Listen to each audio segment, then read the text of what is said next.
Welcome back to the Mark with a Mic podcast. I am your host, Austin Hicks. And of course, as always, I am the Mark and I have the mic. Today, we're going to be talking about Summerslam, two-night event that happened this past weekend. If I'm being honest, I thought it was actually a pretty decent show.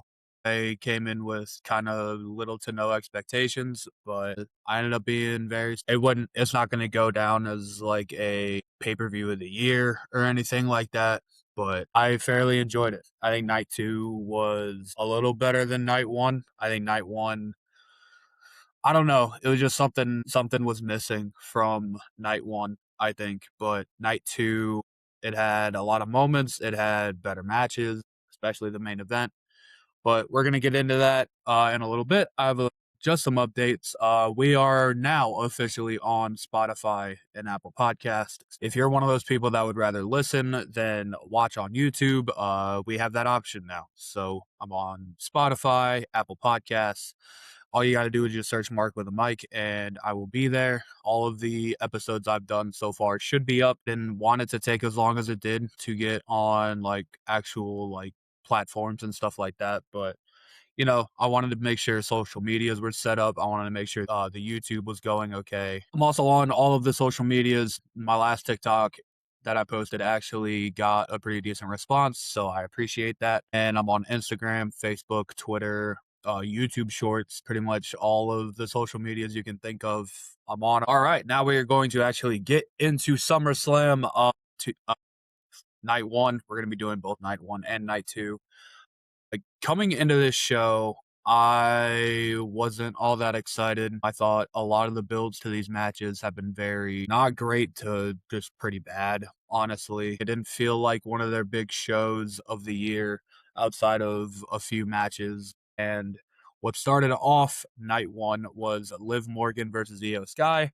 I didn't think this would start off the show. I honestly thought the Hell in a Cell match would. But Liv and Io did start the show. Liv was making her entrance, and commentary actually made a note that Liv has yet to defend her title. Michael Cole was going on and on about, it's been 100 days and Liv Morgan hasn't defended this title. And, I've made how I feel about that very clear. I think it's terrible. I think it's a waste of everybody's time. The match started off kind of slow. Liv was dominating most of the match. Io did go for a moonsault, but it was cut off. Liv was focusing on Io's ribs for a lot of the match, but Io did get back into the match with it was like that headlock takeover and into the double foot stomp that she does, and then they went to the outside of the ring, and Io hit a sunset flip power bomb onto the not table onto the floor. Liv fell pretty hard, but that always makes a great sound. It's an absolutely awful move to take, but it sounds really good. Just kind of like the splat kind of thing. Judgment Day then came in. Roxanne Perez and Raquel Rodriguez. They were trying to stop Io from hitting her over the moonsault. And then Liv got up to the top rope. They were kind of battling for position a little bit. And Io hits a Spanish fly, and it was a very good looking Spanish fly also. And then Liv got up to the ropes. Io actually hit an Oblivion for a 2 count. Io kept going for the moonsault in this match. Some people can look at that as like, oh, like finisher spam, or you're just trying to get to the finish early. I actually don't mind it. I don't mind it when people like constantly go for their finish in matches because it's your best move. It's your most powerful move. Like you want to try and hit it as soon as possible. And that's what Io was doing here. Not so much Liv, but Io is definitely doing that here. She missed a moonsault, landed on her feet, and rolled right into a code breaker. And then Liv sent Io to the apron. Io was able to get back on the offense on the apron and hit a German on the apron, the hardest part of the ring, as they say. And Liv was kind of sitting up onto the ring post. She was like, her head was up against the ring post, and Io hit the bullet train, which is like the double knees to the head. Io went for a pinfall, and Liv got the ropes, and then more Judgment Day shenanigans. Liv, while Io was distracted, hit an Oblivion. I believe she kicked out of the first one, and then she hit another one to win this match. Liv Morgan does retain her women's title. I am not a huge fan of this because I thought we were getting ready for a fresh start for the women's title. I think this Liv Morgan run, I mean, I've said it before and I'll say it until they prove me wrong. It is the worst women's title reign of all time. I think it's very disrespectful that you don't have her defend this title at all. I think you're pretty much putting the women's division on pause for no reason when you wouldn't do that for the men's division. So I'm not sure why you would do it for the women's division. Now, look, Liv winning this isn't awful. I hope this now means that we're going to come up with some new stories or actually have her defend this title. I'm not going to hold my breath because I just don't think they care. I don't think WWE cares about booking a creative and actual good story for the women. As shitty as that sounds, I just don't think they really care all that much. After what Liv does after this, I don't know. I don't know when Stephanie Becker is supposed to come back. Maybe tonight on Raw. I don't know. But if she's not coming back anytime soon, I think what they're doing with Lyra Valkyria right now is pretty interesting. I would throw her into that mix. Roxanne Perez, I think, is beyond ready to fight for a title. She hasn't really done anything in a while. I know Raquel Rodriguez is the Intercontinental Champion right now, but Roxanne Perez has been kind of doing nothing for way too long. In a perfect world, the Judgment Day would break up and then Roxanne would turn on Liv. I think that would be great, but I think we're kind of far away from that happening. I expected Io to win here, so I don't know what they have in store for her now that she's lost. Maybe she goes to SmackDown, but I don't think you can have her go to SmackDown because the Raw women's division is very thin right now. But yeah, Liv does retain this belt. We'll see what happens after that. I'm not too confident in the aftermath of this, but as far as the match goes, I thought the match was actually pretty good. It was way, way, way better than their Night of Champions match. Something was just weird about that Night of Champions match. I think things were sloppy. I think spots weren't all the way there. But Liv and Io wrestled like they had something to prove, and I think in Liv's case that she did, and it ended up being a pretty good match, I thought. All right, next we have the bloodline of the Usos and Jacob Fatu versus LA Knight, Royce Keys, and Solo Sikoa. The bloodline came out in like kind of like all black. I thought this was actually a really good look for them. And Royce Keys, they got to change this dude's theme song. Like, I don't know. It's a very like slow build kind of theme song. The crowd doesn't react to it at all. I you can say this about a lot of WWE theme songs actually. Royce Keys' theme song like stood out to me as like being a pretty bad one. So getting into the match starts out with Solo and Jey Uso, and Solo Sikoa is overpowering Jey Uso, and they get to the mat. So he's looking up at Solo, and Solo looks at the hard camera and does the run it back thing, and they actually play Jey Uso's theme music, and Solo Sikoa starts yeeting. It was very like over the top yeeting too. It was like very much he was mocking Jey Uso. It's very fun. I got a legitimate laugh out of it. It's crazy to me that they went a couple years without Solo Sikoa talking or showing any kind of personality because this dude is a natural charismatic guy. He's funny. He can talk very well. He can show great emotion. I get it. They needed like a silent killer for the bloodline, and that's what kind of Jacob Fatu is now. But I think what they're doing with Solo now is the best stuff of his entire career. Solo and Jacob went back and forth after Jacob tagged himself in, and they were kind of just big strike exchanges. Royce Keys tags himself in and dominates Jimmy Uso. This kind of sucked. Royce Keys and Jimmy Uso were on the turnbuckle, and I think he was going for a fallaway slam. Now, look, I'm not going to put the blame towards anybody. I'm not going to say like, oh, Keys fucked up or Jimmy fucked up. Once you're on the top rope, there's not a whole lot of room to get your base covered. You're standing on a rope pretty much. You're not even the turnbuckle. You're standing on a rope and trying to balance yourself and trying to pick up another 200 plus pound dude. It took a while for them to get it, but eventually they did. I assume it was supposed to be a fallaway slam, but Royce just kind of turned it into a power slam. The slam itself looked good, but by the time they got there, it looked very sloppy. I don't really want to put the blame towards anybody. but it is what it is. And then we get into kind of the big spots of this match. LA Knight gets in and hits Jey Uso with a superplex. Jimmy Uso then comes off and hits an Uso splash. Solo Sikoa comes in and hits Jimmy with a spinning solo. Jacob comes in and hits Solo with an Impaler DDT. And then Royce Keys creeps up behind Jacob, drops the straps, and hits him with a spine buster. They get to the outside of the ring, and Jacob tries to kind of do the hip attack. I assume that's what he was going for, the spot where he like breaks the barricade. But Royce Keys ended up popping him up and hitting a power slam over the barricade and pretty much onto the bell keeper's table. I thought that was nice. Back into the ring, Jey Uso hits LA Knight with a super kick, and then Jimmy Uso comes off the ropes with a Uso splash. I think it's just ingrained in my brain that LA Knight doesn't win a whole lot of matches, so I expected this to be the end, but LA Knight actually kicked out. There was a 1D. They went for the 1D, but Solo Sikoa came back and hit the Samoan Spike on Jey Uso.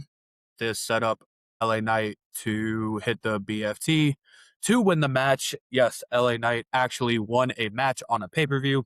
I am just as shocked as you are. There should be a parade in fucking Times Square right now. LA Knight, Royce Keys, and Solo Sikoa did win this match. Yeah, I think it was the right outcome. I am happy that they finally let LA Knight win a match because for the better part of like 4 years now, he has been a part of this bloodline story. No matter what version of the bloodline it is, he is always getting his ass kicked by these people, and it's great that he finally got a win. I don't know if this puts him in line to challenge Roman, but I don't know what Roman does after this. So I think you could use this as a catapult to run a mini feud with Roman and LA Knight. I think this kind of puts him in a main event picture. Not like, I don't think he's going to win the championship or anything, but it would definitely put him up in that category. After the match, Solo Sikoa goes for a handshake and shit talking LA Knight a little bit. He was like, I told you so. I told you needed me. And LA Knight kind of faked him out a little bit. He was going to walk outside the ring, but they actually give him a hug. They hugged. I think this actually, like, if Solo Sikoa wasn't a full-fledged babyface now, I think this absolutely puts him in that category. I think Solo Sikoa as a babyface works a lot better. I think he goes back to SmackDown now because this is more of like a Raw story than anything else. Royce Keys, I kind of wished he got a more spotlight in this match. They had him show off his power. They had him do a couple of cool things, but he wasn't really in the match for all that long. I just wish he was in the match more. I want him to be in the United States title picture. We'll get to the United States title when we talk about night 2, but that's where I would put Royce Keys. And for the bloodline, I think this adds a little chink in the armor as far as the bloodline goes. Yeah, it's kind of recycling the same things where Roman gets his job done, but the Usos did not. We'll see how it happens. I think it would actually be a little bit refreshing if Roman is just like, hey, you lose sometimes and not like lose his mind like he used to. But we'll see. I overall thought the match was okay. I think it was very much a Raw main event that they threw on here to get a lot of people on the card. That's kind of all I have to say about it. I don't know. The match was fine. It didn't stay too long. This match maybe went 10 minutes. I don't know, but it was just okay. All right, next we have Gunther versus Nick Aldis. I was very much looking forward to this match. I was just interested to see how Nick Aldis was going to do after not, I think commentary said he hadn't wrestled in 3 years by this point. I was very much looking forward to it. Gunther can have just about as good of a match with anybody. Nick Aldis had Morning Glory by Oasis as his entrance theme. I'm not a big Oasis guy. I don't really know who they are. Wade Barrett was freaking out about it. So if you're from the UK, I assume you like Oasis. I don't know. But commentary was really putting over his wrestling career. They said Nick Aldis, like, you may only know him as a SmackDown GM, but this guy has victories over Cody Rhodes, Kurt Angle, AJ Styles. They might have mentioned Sting, but I'm not sure. But they were kind of really selling the fact that, like, yeah, this dude was an accomplished wrestler at some point, and Gunther probably shouldn't take this lightly. I know he's been out of the ring for a while, but Nick Aldis could really come in here and shock the world. The match started. There was a bit with some chops. Gunther really wasn't taking this seriously. He kind of got on the dominant side early. He went to the outside. They went to the outside, and Gunther spotted Mickie James in the crowd. If you don't know, Nick Aldis and Mickie James are husband and wife in real life. They have a kid or two. I'm not sure. One of them was with him, but I'm not sure. Aldis was looking for the cloverleaf very early. Every time he got Gunther to the mat, it's what he was looking for. The crowd was very much behind Aldis. They were with him for every move, every hope spot he had.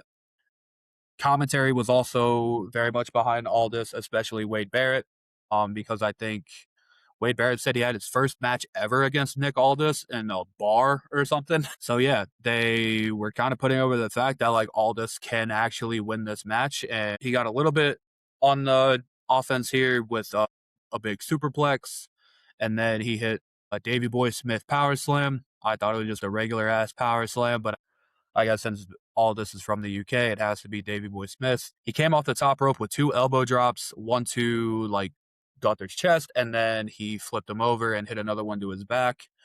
Aldis then put in the cloverleaf, and this is when the crowd was at its apex, I think. This is when commentary was like, oh my God, Nick Aldis can actually win this match. Not once did I ever think Nick Aldis was going to win this match, unfortunately. Knowing what I know now, I think it's almost impossible for him to win this match. Gunther gets out of the cloverleaf and hits a Saito suplex into a power bomb. Aldis kicked out of the power bomb, but as soon as Aldis kicked out, Gunther puts the elbows to him and he locks in the sleeper hold. Aldis actually puts in a sleeper hold out of himself. He counters out of it, but Gunther is able to counter it back into a sleeper hold of his own, and the crowd begging Aldis to get to the bottom rope. He's doing the babyface fire. It's working. The crowd is with him every step of the way. But eventually, Gunther's just too much, and Nick Aldis taps. Gunther does win this match. I thought this was a very good match. I'm not going to lie. It's not going to go down as like a fantastic match. I think he did great. He looked fantastic. His presentation was nice. He was actually he was his NWA gimmick, the National Treasure, which I thought was great. But yeah, I don't know what's next for Nick Aldis. I don't know if this was kind of a one and done deal. I don't know if they're going to have him wrestle in like big moments like this or have him wrestle when the moment calls for it. During the post show, when Triple H was getting interviewed, Nick Aldis came in and he had his resignation papers. He was basically saying like, I'm done here. I don't know how I can be a GM after this. And Triple H kind of said like, hey, like, I'm proud of you. I respect what you did. You got in there and fought for what you believed in like a man. That's what we do here in WWE.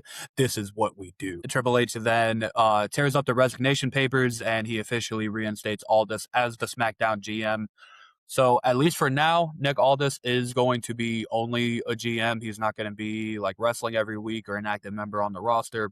But I could see it being a case where, a few times a year, Nick Aldis gets in there and wrestles. And if he puts in performances like he did here, I think it's going to work out very well. I think this was a pretty good match. All right, now we got the Bella Twins and Paige versus the Fatal Influence, which is JC Jane, Lainey Reed, and Fallon Henley. JC Jane, in my opinion, I was thinking about this after I recorded the prediction show. I am very much of the opinion that JC Jane should have been in the ladder match for the women's world title. I'm not saying she should have won it or anything like that, but to have at least be in it, I think she absolutely should have. Fatal Influence and more importantly, JC Jane, I think have been absolutely killing it since being on the main roster. They have fit in perfectly. They've put on good matches. But going into this match, Lainey Reed throws Brie Bella out to the ring early, and then she kind of stomps her head onto the steps, and then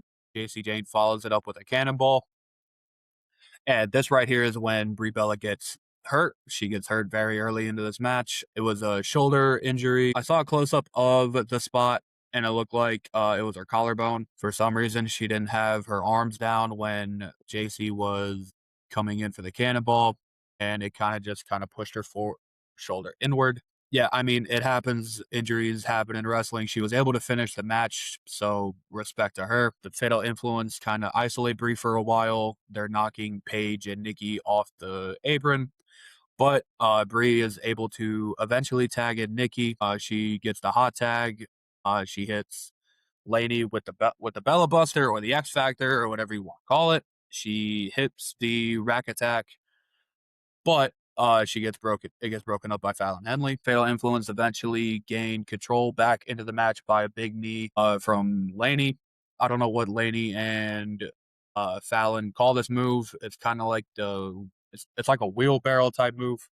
I don't know what it's called. The commentary didn't even know what it's called because they just said double team move, but they hit it on Nikki, but Paige breaks it up. Jacy Jane then I think Paige tagged herself in here, and then she was trying to get rid of everybody else, but Jacy Jane catches Paige for the rolling encore, and they win. They win perfectly clean here. Fatal Influence did win this match. I think that's the best move possible. I think with the Bellas and Paige, their spots are always going to be cemented. They don't need to be winning matches like these. They need to be putting over the younger talent, the talent that's going to be here in 10 years. And that's exactly what they did. This match was okay. It didn't get a whole lot of time. Kind of like how a lot of these matches are going. They're just not getting enough time. This match was under 10 minutes, I believe. But with the outcome of this match, I can't really complain all that much. After the match, the Bellas and Paige celebrate. They throw their arms up in the air. Paige is saying how she's sorry and she thought she could catch them off guard. And the Bellas are like, "Oh, it's okay, don't worry about it." But as soon as Paige turns her back, the Bellas get her from behind. They turn on Paige. This is when it was very, very obvious to me that Brie Bella was legitimately hurt, not just selling an injury, because it was only Nikki attacking Paige. There was I think Brie Bella gave the boots to her a couple times, but she didn't get in the mix at all during this post match thing. It was just Nikki Bella. So I hope Brie Bella is okay. I hope it's not a big serious injury, but everything that I'm reading, it seems like it's going to be. I hope Brie Bella gets back soon enough, because ever since the Bellas have came back, they have hardly actually been on TV together. Whether it's Nikki gets hurt or Brie gets hurt or Brie not even being in the company, this last Bella's run that they've been on has been kind of cursed, and that really sucks because they've been wanting to do this run for a very long time. The Bellas are always better as heels, in my opinion. I know Nikki was a babyface for quite a while, but I think she ultimately does her best work as a heel. I assume this leads to a Paige and Nikki Bella match. I assume that's just going to happen on like a Raw or something or whatever. I don't even know what brand they're supposed to be on. I assume Raw, but I'm not sure. But yeah, this match was just okay. It did what it had to do. It put over the Fatal Influence, and the Bellas are now heel. So, all right, next up, it is for the WWE Undisputed title, CM Punk versus Cody Rhodes. Yes, this match was not the main event. I knew once we got to the Fatal Influence match what the main event was because we hadn't gotten Brock and Oba yet, and we also hadn't gotten Punk and Cody yet. So yeah, and that's kind of the rule with Brock Lesnar. If he's not first, he's usually last. Cody, before this match even starts, they played like a Street Fighter promo. They showed like a little clip of Cody as Guile, and Cody, once he started to make his entrance, they had a Street Fighter style intro. They threw up like the OG Street Fighter game, like the Super Nintendo game. It was very well animated, I'll say that. It was very well done. They had the original music, they had all this, and then Cody Rhodes comes up from the Cody Vader, and he has the American Nightmare mask on which he wears for like the bigger matches. Like he wears it at Mania, he wears it at SummerSlam and stuff like that. But this one was different. It had the Guile style hair on it. Now, Cody Rhodes, I think, always runs a fine line between cool and corny. I think the last few times he's done big entrances like this, they have been very well done. I think his entrance at Mania this year was very cool, but sometimes he can come across as the most corny guy of all time. And for some, I feel like I'm hating, but I don't know. This came across as very corny to me. I get it. Cody's in Street Fighter. He has to promote this movie. WWE has to promote this movie because both Cody and Roman are in it. But I don't have to be constantly reminded that Cody is playing Guile every time he is on TV. I just don't. It gets too much sometimes. And that's just a problem with WWE as a whole. Their advertising is getting way too much. We have Slim Jim tables. We have Wingstop chairs. We have the Prime Hydration Station. We have the fucking Slim Jim kendo sticks. It's like it's too much. We have sponsors on t-shirts now. We have the Dude Wipes logo on people's t-shirts, and it is annoying. It gets annoying after a while. You are constantly throwing advertisements in my face. It's bad enough that they're all over the ring. I get it. UFC does it. I'm used to seeing that in UFC. I don't think I'll ever be used to seeing it in wrestling. I don't think there's a place for it in wrestling, but BB is definitely in the if we can fit an advertisement on it, we're gonna do it. It almost doesn't even feel like a wrestling show that I'm watching most of the times. It just feels like I'm watching just ads on top of ads on top of ads, and it wears out my patience. I get it.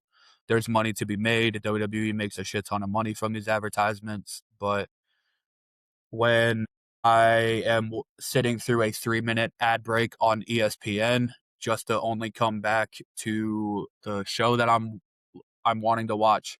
And then you throw a Bianca Belair and LA Knight Slim Jim ad at me, or Cody Rhodes doing a Great American Vodka ad. It just gets so annoying. I can go to the bathroom, I can get a drink, I can make some quick snacks. I can probably go to the store and grab some snacks quick by the time the next match starts, and that is absolutely ridiculous to me. But okay, going back to the match, Punk does a walkout style for his entrance, kind of like how he does for the bigger matches, like how he did at Elimination Chamber and Mania and the Raw that he came back. I think it's a very well done entrance. I think it's not an entrance I would like to see every week, especially with him actually walking out to the crowd. No music, no nothing, which is what he did here. He walked out, there was no music. All of the Titantrons were blacked out. Punk then goes to his knee, does the it's clobbering time, and then Cult of Personality hits. It's a very good, well done entrance for his bigger matches. Punk was wearing Minnesota North Stars inspired gear. It's very good looking gear. You would think that as dedicated of a Blackhawks fan that he is, he would not do this, especially because there's a rivalry there with Minnesota and Chicago. But it was a good looking gear. It was a real ball knowledge type of gear. If it was kind of like a if you knew you knew kind of situation, except Michael Cole rambled about it for like 10 minutes and he clearly had no idea what he was talking about. The crowd is fully behind Punk here during their introductions. It wasn't like Cody Rhodes was getting booed. It was just the crowd was much louder for Punk than Cody Rhodes. The match starts with just a big chop exchange, kind of trying to big dick the other one. Punk hits a head scissors and then a roundhouse kick, and then Cody starts selling his shoulder. Punk goes for the GTS, but Cody counters. Punk just keeps working the arm. He's trying to isolate Cody, keep him on the mat. But Cody eventually throws Punk out to the ring and he hits a dive. Punk then goes to the barricade where the title is and the bellkeeper is, and then he hits a clothesline. They get back into the ring, and Cody does the drop down into the uppercut. Punk immediately follows that up with a leg lariat, but He started selling his leg. He's selling his knee.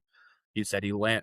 They said he landed on it weird. Sure, I guess. Punk goes for the knee in the corner. He hits it, but when he goes for the bulldog, Cody counters into the shin breaker. Punk gets back on the offense and tries to go for the GTS, but he can't because his leg hurts. Cody tries to go for the disaster kick, but Punk catches him. I assume this was supposed to be a drop kick. I don't know if Punk just couldn't get both of his legs up or not, but it was kind of like it almost looked like a Claymore almost, but it was like a bad Claymore. I don't know. This also probably has something to do with how quickly Punk gets gassed in his matches now.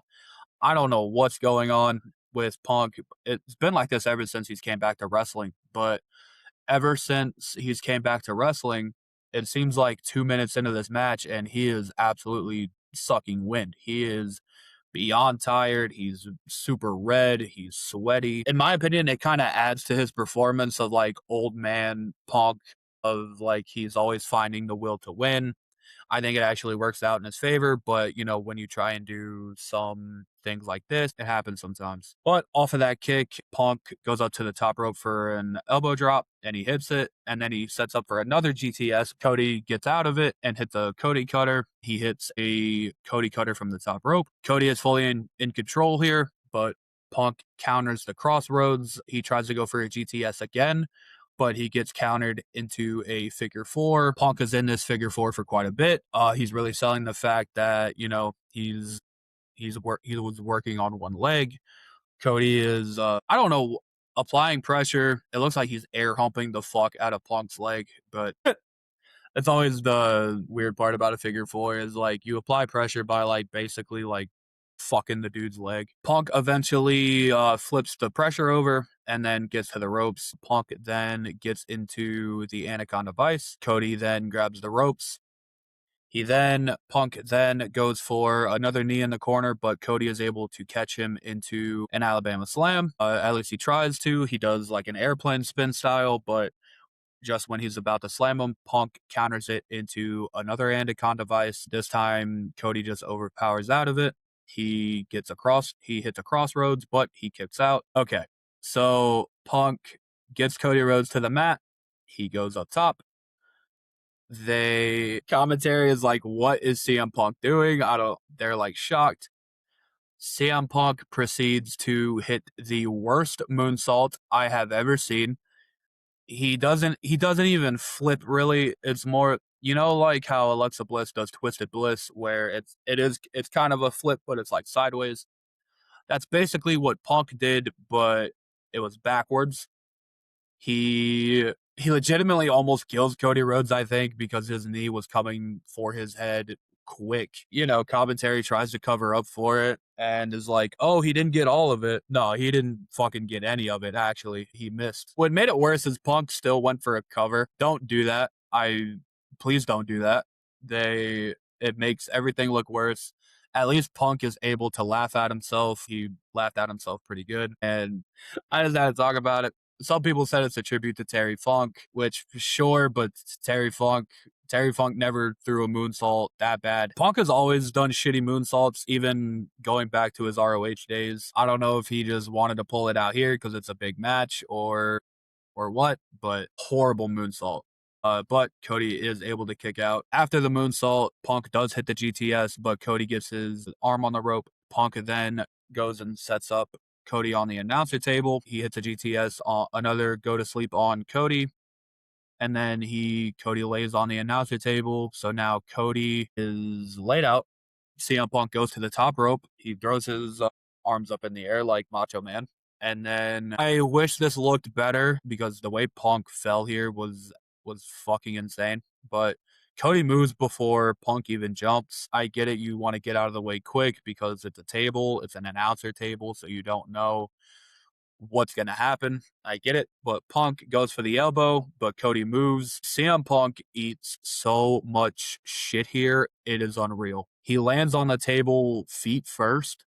So he lands on the table and then the table breaks under his weight. And then he immediately slams just onto the ground.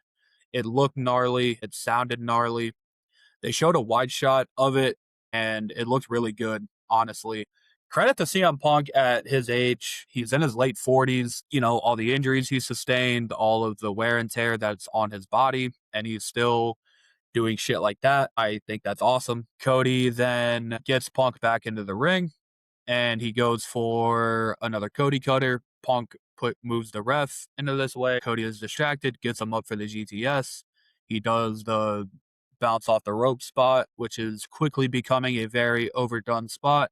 I have yet to see anybody do this as good as Jon Moxley did it in AEW. I don't think Roman's was all that bad, but you know, it looks too fake, in my opinion. You're like, I get it, it's wrestling, you have to suspend your disbelief, but I've seen this move knock people out. I've seen people fucking fold like a lawn chair to this move. And, you know, I don't know, Cody's might be the worst I've seen actually, because he like overdoes it. He like throws his arms up in the air.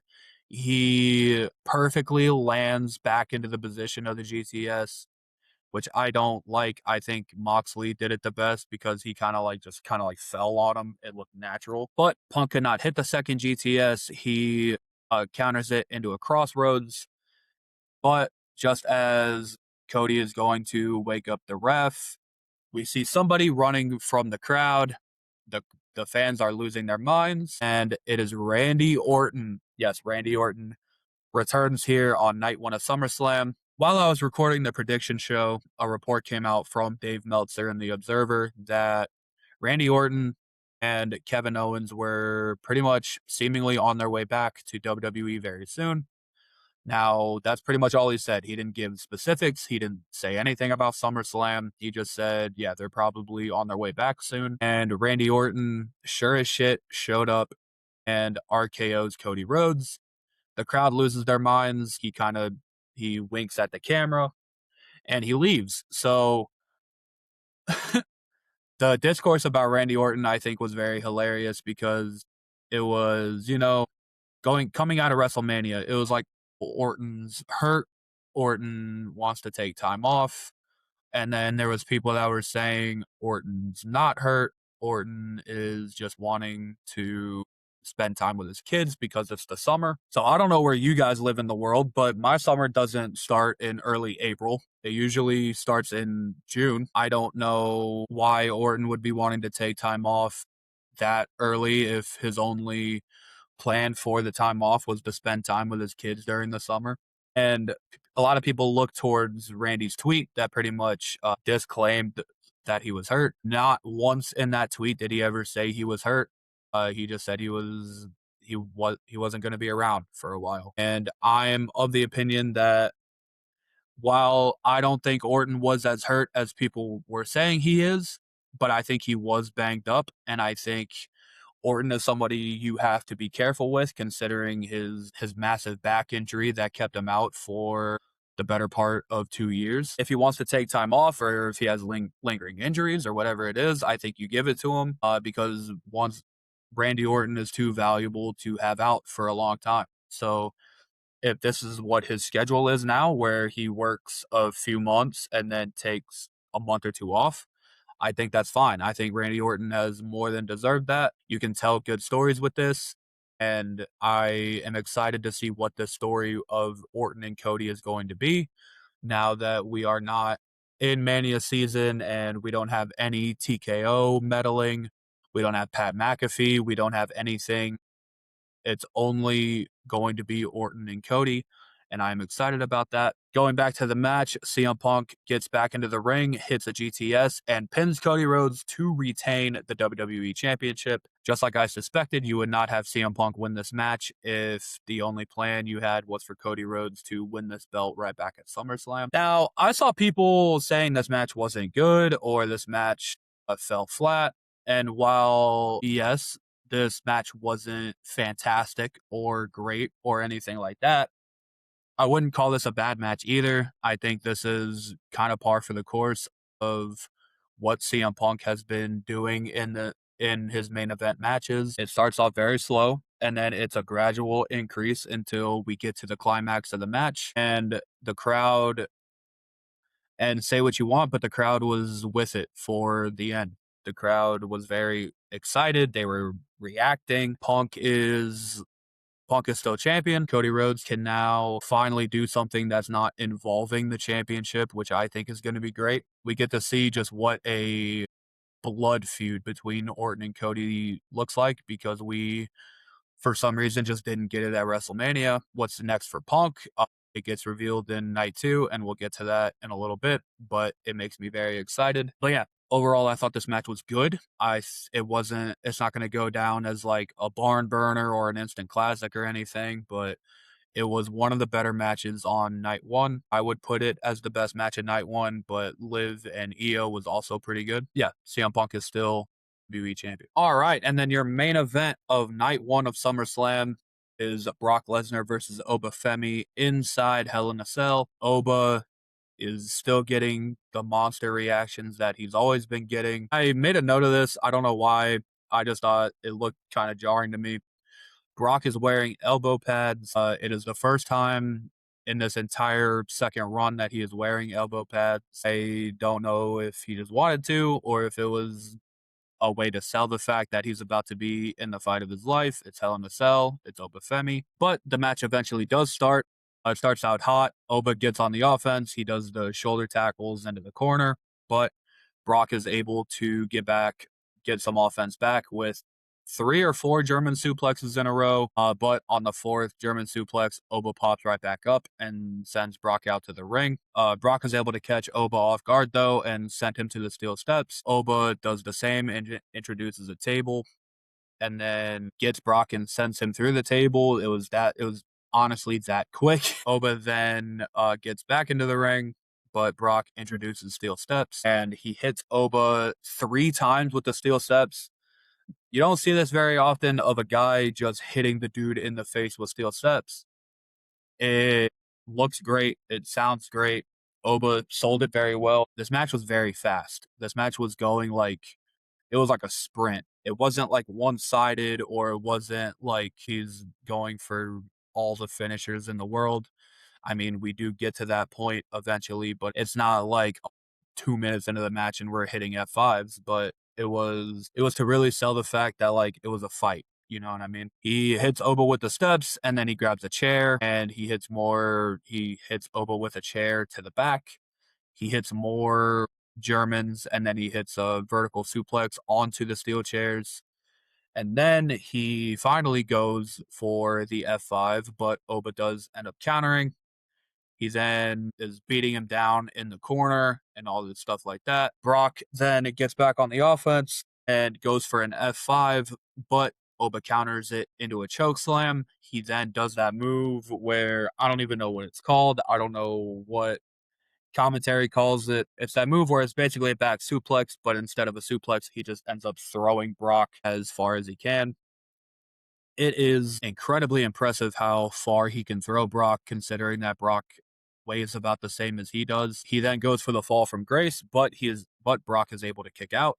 Brock gets back on the offense, hits him with more Germans and some more weapons. If you are noticing that I am not saying anything about the Hell in a Cell, it is because they didn't do anything with the Hell in a Cell. This match, I'll be honest with you, really did not need to be a Hell in a Cell match. This could have been a no disqualification match and you would have gotten. I don't understand why this was a Hell in a Cell match if you're not going to really do anything with it, but it is what it is. Brock then hits 3 F5s in a row and Oba kicks out. Brock then goes to expose the canvas. He rips it up. He then takes the padding off. So it only leaves wood, the wooden beams that make up the ring. He then hits Oba with a tombstone pile driver and Oba kicks out. Yeah. So it's very similar to the last Hell in a Cell match he was in where they did this. Brock and Undertaker, they exposed the ring. They did tombstones and F5s on it. But yeah, Brock hits Oba with a tombstone. He does the Undertaker thing. He sticks his tongue out, kind of showing respect. I think that's what that was. But Oba kicks out. I wasn't too big on Oba kicking out here, but I'll give it somewhat of a pass because I know that you're trying to set up Oba as this big monster that is unbeatable, except Brock beat him. I get what you're trying to do. I think you can do that in ways that don't involve kicking out of a pile driver onto wood, but that's just me. Brock is stunned by this. He doesn't know what to do. He goes to grab the chair, but Oba punches the chair out of Brock's hands. He then catches Brock with a fall from grace. I can tell it was supposed to be on the wood because as soon as they hit the mat, Brock looks over at the wood and he like you can tell he's kind of annoyed, but it is what it is. Oba does win this match with the fall from grace. Now, the big question coming out of this was this Brock Lesnar's last match? Commentary did kind of make a note of it by saying if this was Brock Lesnar's last match, what a great match to end on. What a great career he's had. There was no taking the gloves off. There was no bye to the crowd. There was nothing like that. Brock did shake Oba's hand, but that was it. There was no inkling of Brock being retired. I think what I said on the prediction show stays true. I give this about a 60-40 that he actually is retired. I don't know if it would have ended that way if he actually did retire. I think he would have actually done like a goodbye kind of thing to the crowd or something like that. I just think with WrestleMania being in Saudi this year, you can't rule out Brock being on that show. I don't think there's a better way to retire than the main event of a stadium show in your hometown in a Hell in a Cell match, putting over the new big monster in Obafemi. As far as this match goes, it was fine. It wasn't like terrible or anything like that. I just wish they actually incorporated the Hell in a Cell more. This reminded me of when Hell in a Cell was a pay-per-view and we just had Hell in a Cell matches because it was the Hell in a Cell pay-per-view. It wasn't like a blood feud or anything like that. And it kind of sucks because 2 years ago at Bad Blood, when CM Punk and Drew McIntyre had their Hell in a Cell match, they kind of like brought the feeling of Hell in a Cell back. They went out there. It was a violent match. It was a brutal match. It was everything that Hell in a Cell was supposed to be. And then you get this one, and it's basically just an enclosed no disqualification match. They didn't use the cell at all. I don't even think they threw each other in the cell once. It is what it is. At the end of the day, I can't really complain though because the right man won. Oba did win this match, and that is how SummerSlam Night 1 went off the air, was with Obafemi. All right, going into Night 2, we open with Finn Balor and Sami Zayn. Now, both of them make their entrances, and before the match can start, Nick Aldis comes out and says that if you hadn't seen, I have officially been reinstated as the SmackDown GM. And he says to be impartial and fair, he has added a third person to this match, and everybody starts losing their mind. Sami Zayn, absolutely floored by this. He cannot believe what is happening, and Gunther's music plays. Gunther is the third person added to this match. Gunther comes out. He's smiling. This is the happiest I've actually ever seen Gunther. He goes over.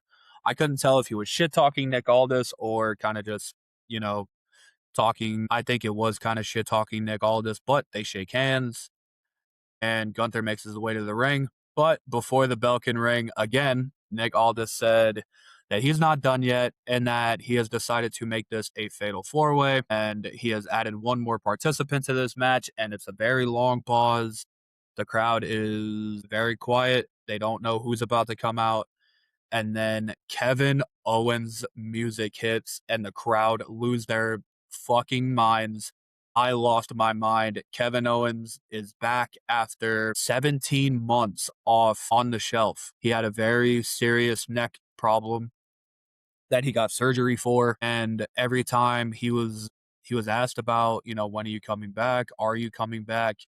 He pretty much said, I don't know. He said that he doesn't know. The doctors have told him that he may not ever wrestle again because the neck injury is way too serious. That might be true. I'm not saying that, Kevin Owens lied, but at the end of the day, it doesn't really matter. I am so very happy that Kevin Owens is back.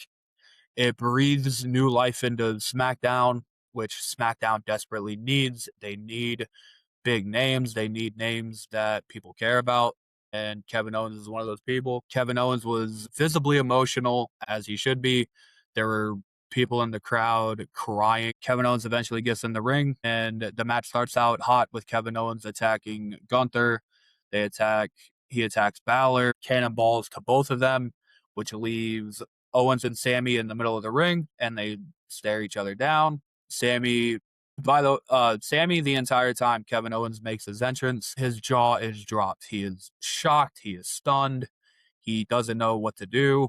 And he still keeps that face when he has his stare down with Kevin Owens, but he eventually drops it. He smiles. They hug.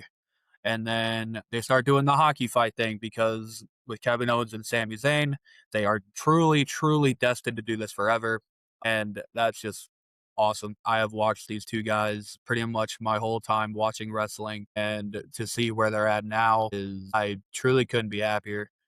For Owens sends Sammy to the outside, and then he does a swanton onto all three of them. Mind you, this is Kevin Owens' first match in 17 months, and he is coming off a broken neck, and he hits a swanton to the outside of the ring. He does hit a swanton to Gunther, but Gunther kicks out. He starts taking control of the match until Finn Balor comes back in and hits a sling blade to both Gunther and Sammy. He does the shotgun dropkick to both, and he sets up Gunther for the coup de grace, but Gunther does move, and he hits Balor with a powerbomb. Owens gets back in the ring, and doing the he's doing like the Stone Cold stomping a mud hole in Gunther. Balor's able to catch him off guard. Balor goes for a superplex, but Owens hits the Fisherman Buster off the second rope that he usually does. And that move is sick. I'm like, once again, this dude just came back from neck surgery, and he didn't change his style at all. He's still taking the bumps that he was taking. He said in the post show that like the doctors, they cleared him, but they told him, kind of slow it down.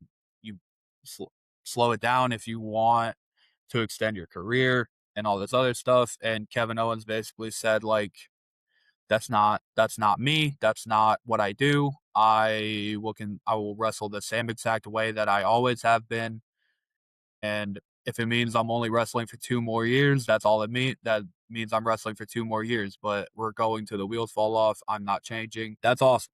Owens gets sent out to the ring. Sammy goes for the top rope brainbuster onto Balor. Balor is able to get him off. Owens then goes for a swanton on Sammy, but Sammy gets the knees up, and one of the knees connects with Owens' neck.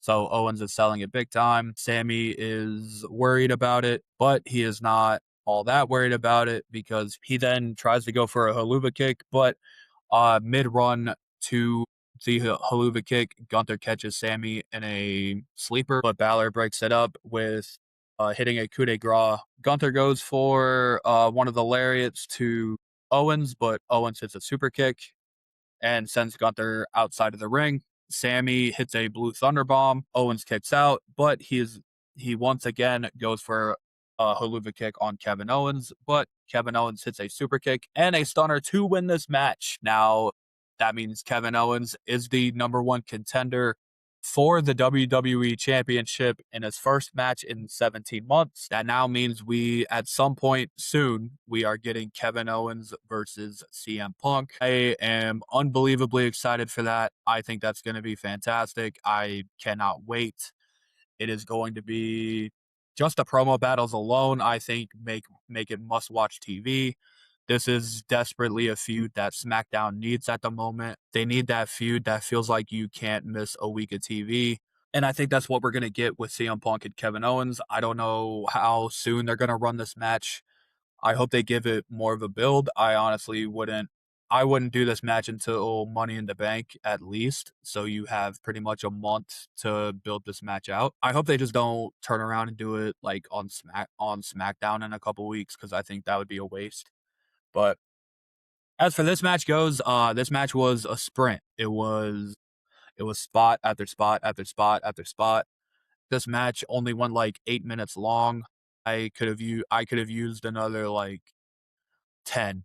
And I'm being honest because of the people in this ring. You have Gunther, Kevin Owens, Finn Balor, Sami Zayn, four guys that are fantastic and can go out there and have a great match. And this match was still pretty good, but this match was all about the moment of Kevin Owens coming back, and it was a great moment.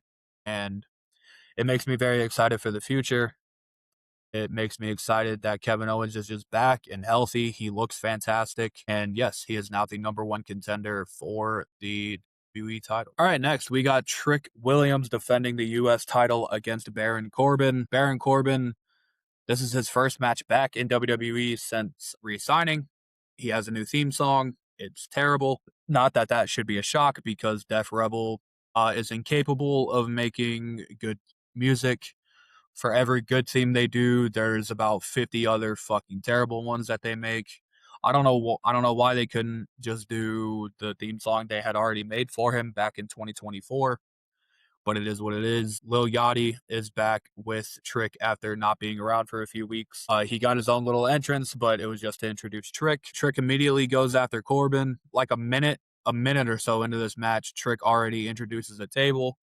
Now, I thought this was weird because one, Trick is the champion, and he shouldn't be this desperate to beat Baron Corbin. This wasn't a no disqualification match, so it was very odd. But while he's doing that, Corbin has enough time to recover and catches Trick with a deep six onto the ground. Corbin gets back on offense. He's throwing Trick Williams into the barricade and the ring post. Lil Yachty gets into Corbin's face, and Corbin sends him into the barricade. Yachty then grabs the kendo stick and kind of backs Corbin off. Trick gets back into the offense with a neck breaker and a bookend, and then the most forced and terrible plug for WWE radio proceeds to take place. The way Michael Cole said it too, it was almost like he sounded sarcastic. I don't know if that was what he was going for. I hope not. But Trick Williams hits this bookend, and Michael Cole goes, "Oh, I wonder what Booker T thought of that on WWE radio." Like, I verbatim, that's what it sounded like, and it sounded like the most like condescending, sarcastic thing I had ever heard. And there was a silence after that. Wade Barrett didn't say anything. Nobody said nothing. It was a terrible, terrible fucking plug. There's a way to plug shit without like doing it like that. But Michael Cole just doesn't know how to be subtle at all. That's always been what his thing is. I don't know what's happened to Michael Cole, by the way. Early on in the Triple H era of WWE, I thought he had fully like done a 180 on himself.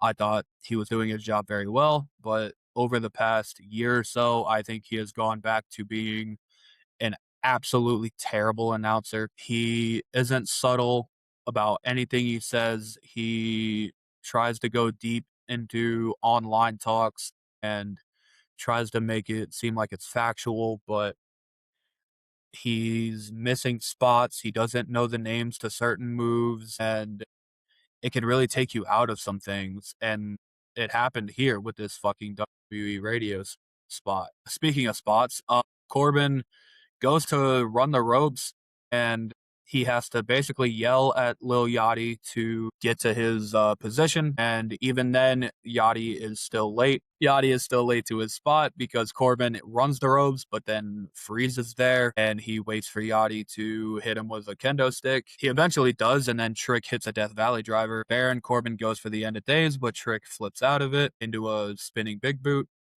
Corbin then falls to the outside. He grabs the U.S. title. Yachty tries to stop him, but this was a very dumb ending, actually. Yachty goes to stop him, and Trick then rushes into Corbin, but doing so, Corbin bounces into Yachty, which sent Yachty through the table that Trick had set up. It looked awkward. It looked bad. So this makes Trick distracted, makes him worried about Yachty. Same with the ref, but in doing so, Corbin is able to grab the U.S. title. He hits Trick with it, and then he hits the end of days for the 1, 2, 3. Baron Corbin is the new United States champion. I wasn't too crazy about this when it first happened. The run that Trick is currently going on to give the belt to a 40-something-year-old who this is his first match back in WWE, and he is the U.S. champion. I still don't like it. I understand why they did it. Trick might be better in the chase than he is holding it. This ultimately helps out Carmelo Hayes because Trick is the one that took out Carmelo Hayes to get this match. So I think now you have both Trick and Melo on the chase. A guy like me, I personally would have just preferred to see Trick and Carmelo Hayes wrestle here. I think they've held off on that match for a long enough now to where I think it would be considered fresh, but we got to get through. We got to get through Baron Corbin and able to get that match. So, if this ends up with Corbin not having the belt for a long time, and this ultimately makes us circle to Trick and Mello, I'm not going to end up being too upset about it, but I think we could have gotten there without Baron Corbin winning this title. All right, 5-way women's ladder match for the interim WWE Women's World Championship. We have Jade Cargill, Charlotte Flair, Tiffany Stratton, Lash Legend, and Chelsea Green. Jade tried to jump Charlotte while she was making her entrance, but Charlotte was able to sniff it out. This was just very basic ladder match spots. The most brutal spot of this match, in my opinion, was Tiffany and Lash were up on the top rope. Tiffany tried to hit a Hurricanrana onto Lash, but Lash was able to power out of that and set her up for a power bomb. And she hits a power bomb onto Tiffany Stratton off the top rope onto a ladder. Fucking scream that Tiffany let out. It was like a guttural reaction. It was probably a legit reaction too. It looked brutal. It looked good, but it looked brutal. It was just big spot after big spot. There was a big stare down between Lash and Jade, but it got breaking up.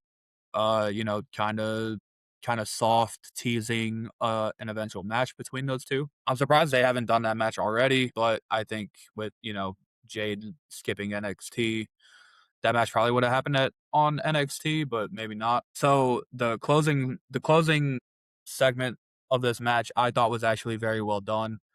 I'm skipping over a lot of the stuff here because it's just stuff that we have seen a million times. It was kind of pretty uninspired in my opinion. Chelsea Green goes to grab the title. But Jade stops her and hits a Jaded onto the ladder. And then it was a pretty continuous sequence of people trying to climb the ladder but getting stopped.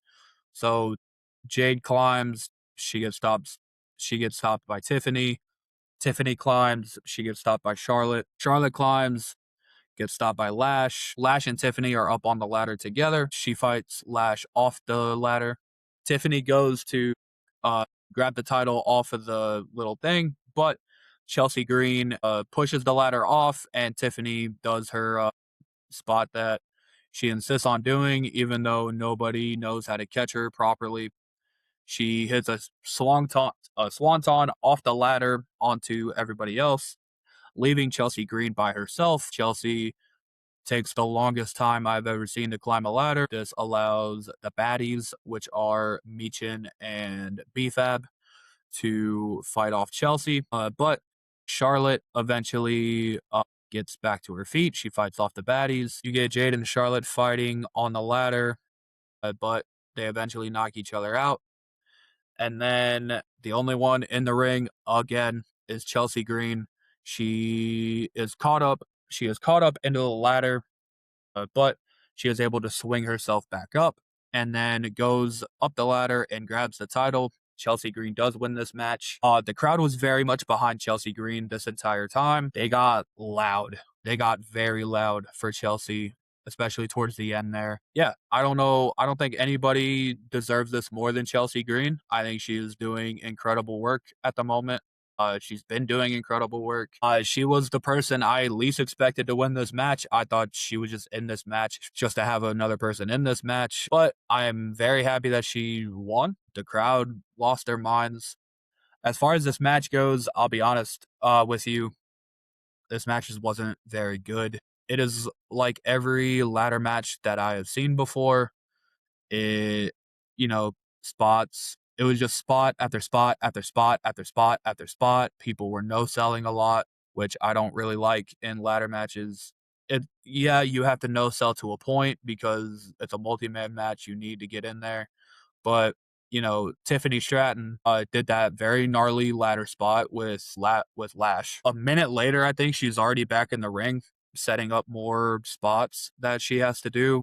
And I just don't like that. The spot where, Tiffany went up, but Charlotte stopped her. Charlotte goes up, Lash stops her, Lash goes up, Jade stops her. It looked very sloppy. It looked uninspired. I just don't think this match was all that good, but I think all of that is forgiven with the moment of Chelsea Green winning this match. I don't know how long she's going to hold on to this, especially when we get Rhea Ripley back. But as far as how this went right here, I think it went over great. All right, next we got Human Money's on a pole match. We have Danhausen versus Dominic Mysterio. The promo package for this match I thought was fantastic. It was Godfather inspired. The Cursed Father. It was very well done. The match starts by Dominic going for the money immediately. Danhausen fights him off, but he goes for the 619. He doesn't hit it, but Dominic is very much on the offense here. JD McDonough eventually gets involved because, of course he is. He hits a moonsault, a very pretty looking moonsault, I would say. Completely fucking mogged CM Punk, but it is what it is. But after the moonsault, the Mini-Housens get involved. El Torito Hausen, or whatever the fuck they said. I assume that's actually El Torito from the Matadors. They take out JD. They go to stack up on each other's shoulders to grab the money, but Dominic stops them, except for Toritohausen, who hits a Hurricanrana onto Dominic. He then goes to do a dive. I don't know if he overshot it or what, but he absolutely ate shit on the barricade. That looked like it hurt. JD then gets back into the ring to stop Danhausen again. He's beating him up. And then Joe Hendry's music hits. Say his name and he appears. He has a guitar over his shoulder. JD meets him halfway onto the ramp, and he breaks the guitar over JD McDonough, pretty much taking him out of the match entirely.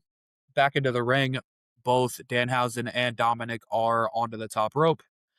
Dominic gets cursed for the 85th time. Little pyro poofs go off, and Dominic hits the ropes.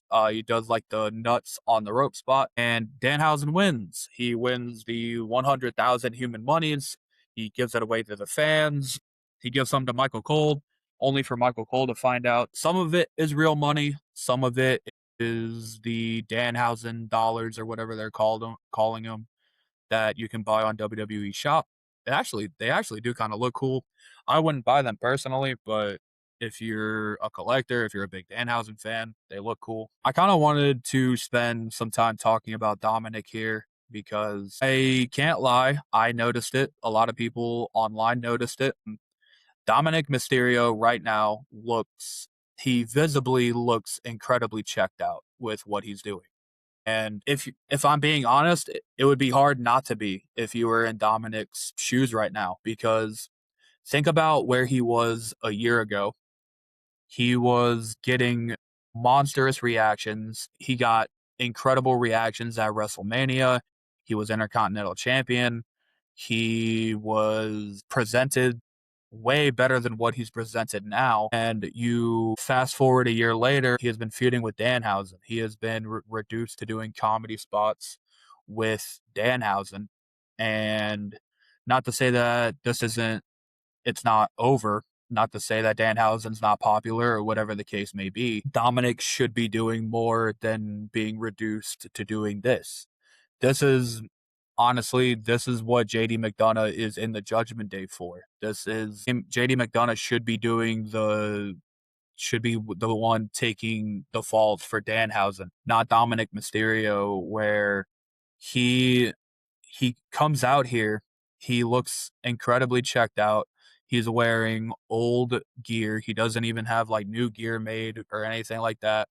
He doesn't even wear the AAA title out here because I would assume they would not want AAA's world champion to be presented this way. I did see the tweet that Dominic posted where it was the Marshawn Lynch meme where Marshawn Lynch just says, "I'm just here so I won't get fined." It is very clear that he is, at the very least, a little frustrated at what they're having him do.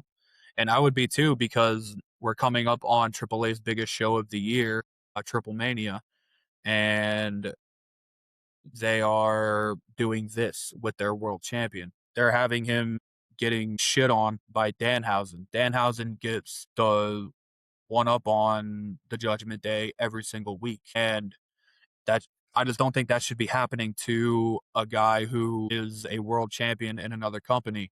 But if you were to watch AAA and to watch WWE, Dominic is presented in two completely different ways. He is actually presented like a main event level guy in AAA.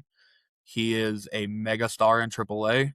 The way he carries himself in AAA is way different. I would assume that kind of has to take a toll on him when the company that he is actually signed to and works for on a week to week basis does not treat him the same way that AAA does. I get it. I get it. AAA is owned by WWE. They hardly even mention AAA. Yes, they run commercials for it, but if you're Dominic, you can't help but be frustrated at what they have you do, what they're having you do. This isn't a knock on Danhausen. This isn't me saying, "Oh, Danhausen shouldn't be in the spot that he is in," because he absolutely should be. He is one of the most popular acts in WWE right now. He is very popular, but I don't need to see him constantly getting one up on the Judgment Day. I think the storyline needs to be over. I think it would do everybody a whole lot of good, especially Dominic, to get out of this comedy stuff that he is stuck in. I just wanted to talk about Dominic for a little bit because the fall from grace that he has gone on over this past year is shocking. It is shocking that where he was a year ago is nowhere near where he is now, and it's genuinely no fault of his own. Speaking of the Intercontinental title, the next match is Penta putting up his Intercontinental title on the line against Chad Gable. Chad Gable came out to the ring first. He was visually very emotional. The crowd was singing his god awful AI song. He got into the ring. And he's been doing this every week, but in Minnesota, it was considered a skull chant because that's what Vikings do before every game. They shake hands to start the match. Gable tries to put on the ankle lock immediately, but Penta is able to slow Gable down with a super kick. Gable gets back on the offense with the three Germans in a row with a bridge. Penta throws Gable into the post, and Gable starts selling his shoulder. This doesn't last very long. He sold his shoulder for about 2 minutes and then completely forgot about it. Gable goes for a moonsault, but Penta is able to hit him mid-air with a super kick. This match is going very fast, like most of these matches are. Penta goes for a cannonball, but Chad Gable moved and went for an ankle lock, but Penta was able to escape and hit him with a dive. Penta actually hits the Penta driver here, which kind of shocked me. I was like, I swear the match had only been going on for like 5 minutes or something like that. It was very quick how that happened, but Gable kicks out. Penta goes for a super kick and he goes for a destroyer, but Gable does hit him with a belly to belly into the turnbuckles.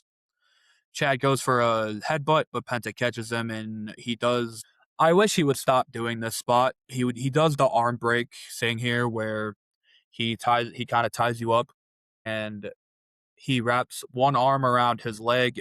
He goes with your other arm and snaps it back. I kind of wish he would stop doing this spot. I get it. It's my fault for seeing him do this in Lucha Underground first, and that was like his ultimate like kill move. Like he was breaking people's arms with that move, and this has honestly been going on since he was in AEW. Is basically just another move for him now. I don't know why they're doing it like that, but it is what it is. I would just prefer him to stop doing that move. By this point, Gable goes back to selling his shoulder. Penta's yelling at Gable saying that he's sorry, but he has to do this. He goes for the Mexican Destroyer, but gets caught in an ankle lock. He rolls Gable out to the apron. Gable is able to get on the offense on the apron and hits a German suplex onto the apron. He hits a moonsault to the outside of the ring. A very pretty looking moonsault. And then he goes he puts Penta back into the ring and hits him with a headbutt. He hits him with a flying headbutt. Penta kicks out. Gable then tries to go back up top, but Penta catches him and kind of sets up shop here on the apron. And then he hits him with a Mexican destroyer on the apron. And then he gets it back into the ring. He goes for another one, but Gable is able to catch him in an ankle lock, and he taps. Penta taps right then and there. Chad Gable is the new Intercontinental Champion. I thought this match was pretty good. I was expecting it to be great, though. I don't think they were given the amount of time for it to be great, which is kind of the overall theme for most of the matches on this show. I get it. Roman and Seth needed the amount of time that they had to tell the story that they were looking to tell. It was kind of sad that this match only went like 10, 12 minutes long when this could have been like 15 to 20 minutes long, and time would have been used pretty well. Chad Gable is very emotional. He's crying. Because he is finally a single champion, and this is the title that he should have won 2 years ago at Mania 40 instead of Sami Zayn. But it is what it is. Penta gets up. He grabs the title. He puts it around Gable's waist. And then Gable brings his family in to celebrate him, his wife, his kids.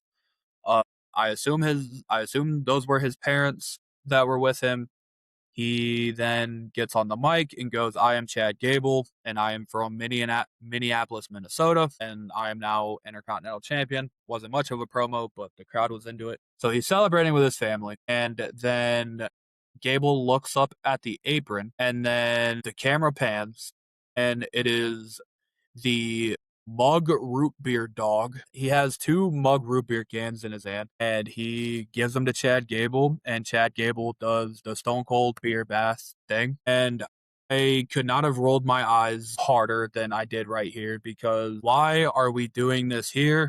They immediately go into an ad break by Michael Cole saying, "Oh, Chad Gable got that dog in him." It was very, very forced. It was incredibly jarring, because you go from this very emotional moment and very real moment with a man celebrating with his family to panning over and there's just a fucking mascot of a dog holding two root beer cans. It was very dumb. It was very stupid.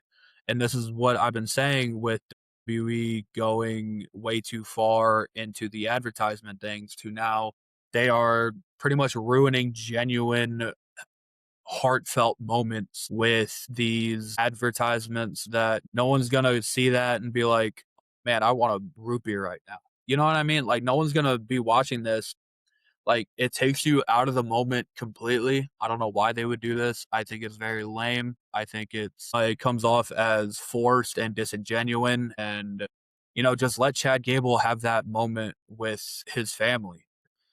I don't see a need for them to do it right then and there. If you want, you can have a mug root beer commercial following this. At first, I thought Big Cass was gonna come out of the mascot because he is debuting tonight on Raw, but no, this was genuinely just an ad break right after Chad Gable was trying to have this super emotional moment. It's fucking stupid. All right, now it is main event time for SummerSlam Night 2 and pretty much the entire event.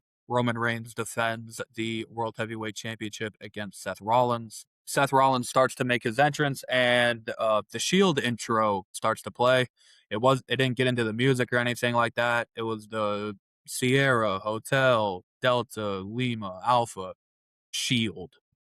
Dude, if I just got that intro right, that was strictly off the dome.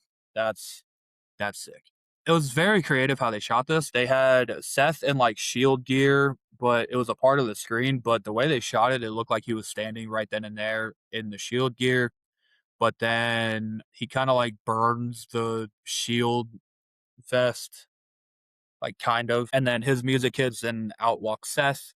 He is wearing the Shield mask across his face.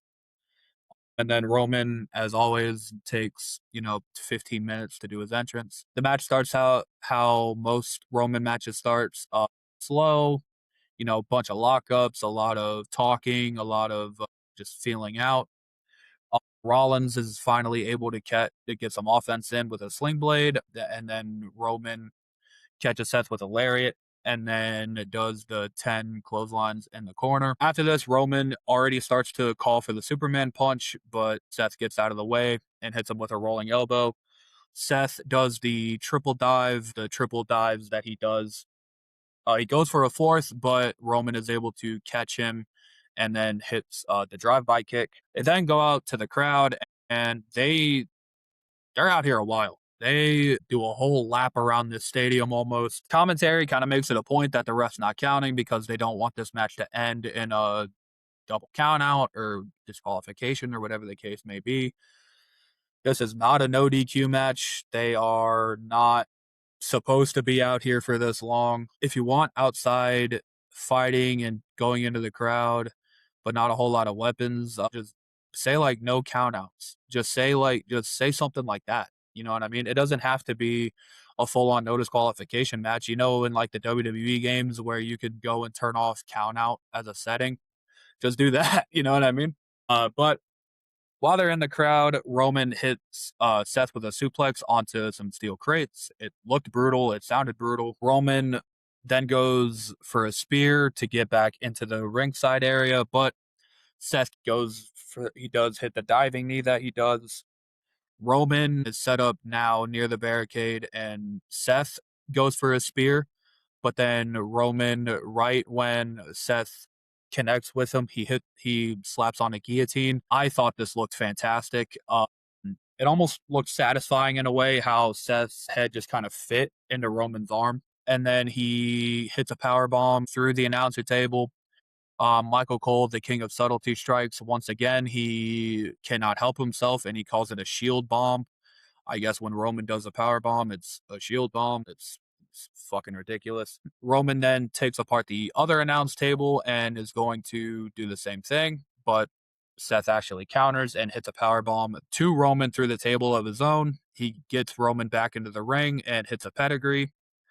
He goes for the stomp, but Roman moves out of the way and hits a Superman punch. Roman misses the spear.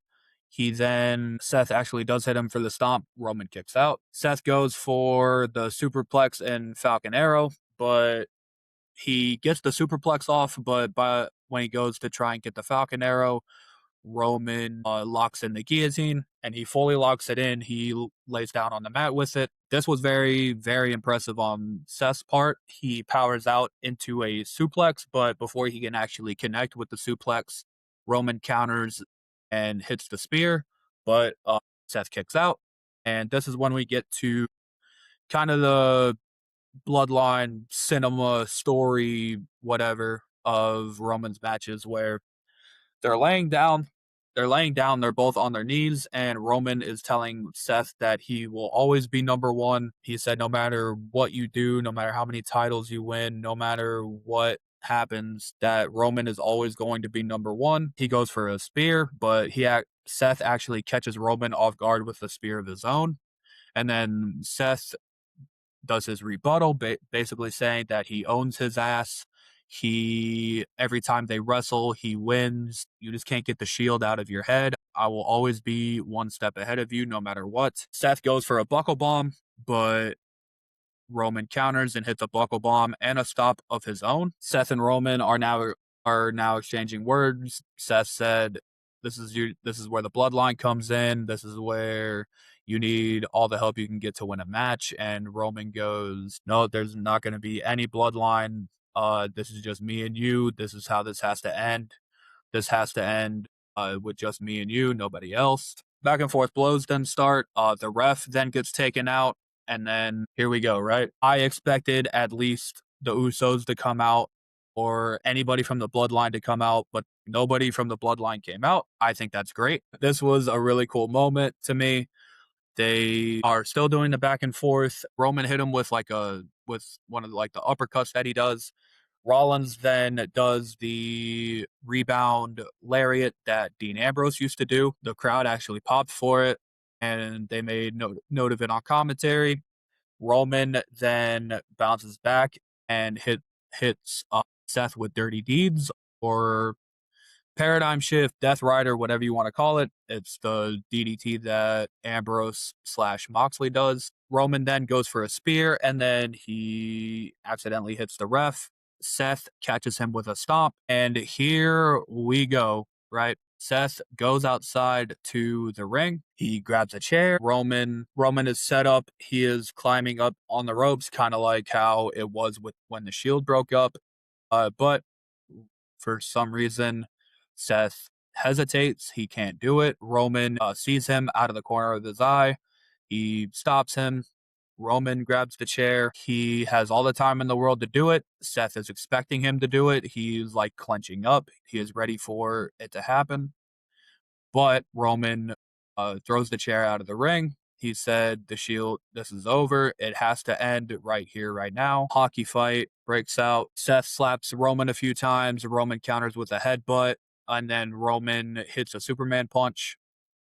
And then he goes for the spear, but Seth does that incredible spear into pedigree spot that him and Roman always do, and it looks great every single time. He misses a stomp. He immediately follows it up with another one. He goes for a top rope stomp, but he misses it, and Roman catches him with a spear.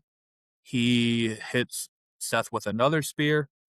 And then it was kind of like a I'm sorry, I love you kind of situation where they're staring at each other in the eyes. Seth knows he has nothing left. He knows what's about to happen, and Roman builds it up. He hits him with a third spear and gets the 1, 2, 3. Roman Reigns does retain. He wins the match. Roman and Seth are now sitting on opposite sides of the corner, just staring at each other. Roman is the first one to get to his feet, and in the middle of the ring, he puts out the fist, like how the Shield used to. Seth kind of stares at him for a minute, but he stands up. He has the Shield mask in his hand, and he lays the Shield mask down on the mat and puts his fist next to Roman's, signifying the official end of the Shield saga. Roman and Seth, while they're not on good terms, they will always be brothers as members of the Shield. The Shield mask, I assume, is to signify Moxley. We probably won't get that official Shield reunion until the Hall of Fame. I would imagine it was officially the end of the Shield, their 12-year-long lingering rivalry. And I personally thought this match was fantastic. I thought this was the match of the night. I thought this was the match of the weekend. I don't think it's going to be like match of the year or anything like that. I think Roman and Punk at Mania was better, but this is a fantastic match, and it shows that, Roman, a lot of the times, his builds to his matches are very uninspired. He says the same things all the time, but at the end of the day, when he locks in, when you need a big performance out of him, he's genuinely fantastic. Seth is always fantastic, and I think they told a very good story here. What Seth does after this, I am not entirely sure. I think a Seth and Obafemi feud would be nice, or maybe he does do an LA Knight feud. But I would personally save LA Knight for Roman, especially with LA Knight getting the victory over the Bloodline in night one. I think Roman and LA Knight could be the Money in the Bank match because Roman is still sticking around for at least until September. He doesn't have many Raws in September, so his next match probably won't be until Money in the Bank, I would guess. But yeah, I would do LA Knight versus Roman. But yeah, SummerSlam goes off the air with Roman still standing tall as World Heavyweight Champion, just like everybody kind of expected. Roman's not losing this title for a while. I said it during the prediction show, and I think it's true. I don't think Roman is going to lose this title until WrestleMania. But that is how SummerSlam went off. That is the end of SummerSlam. And to be honest with you, that'll just about do it for this show. Thank you guys so much for watching. This is going to be our longest episode, probably. I'm hoping to get it out before Monday Night Raw tonight. Yeah. Follow me on social medias. I'm posting TikToks, Reels, Shorts, not every day, but pretty consistently. I am officially on Spotify and Apple Podcasts now. So if you get your podcast in just audio form, we have that available now. Just search up Mark with a Mic and you will find it. Subscribe to the YouTube, like the video, comment. Anything you do, the support helps out a lot. It means the world to me. Yeah, I will be back with you on Sunday, I think. Now that we won't have a pay-per-view for a while. We're going to start getting into more of the normal kind of vibe that I want this podcast to be, just talking about wrestling, matches, segments, news, anything that happens throughout the week I want to talk about. And that will just about do it. I hope you have a great rest of your day. I hope you have a great rest of your week, because above all else, you absolutely deserve it.